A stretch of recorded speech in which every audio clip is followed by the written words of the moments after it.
نوابغ شبانية أبدعت بمشاريعها الابتكارية فأصبحت خلف الجزائر لاستكمال مسار علمائها الأخيار.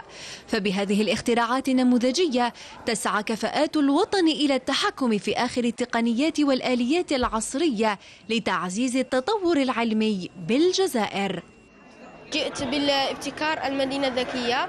المدينة الذكية هذه تكون مدرسة ذكية، كل تلميذ عنده بطاقة يعقب على واحد الجهاز أمام الباب، تفتح له الباب وتبعث SMS للأب تاعه والمدير بأنه هذا الطالب حاضر. نأمل جدا أن كل سنة من هذا اليوم ستأتي بإبداعات جديدة وابتكارات جديدة إن شاء الله.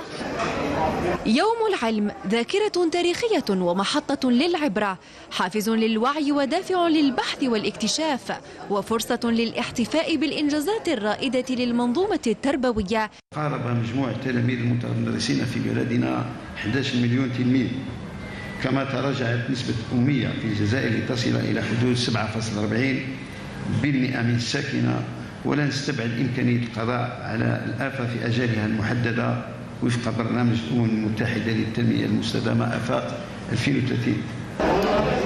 فالعلم أساس بناء الأمم وتطورها.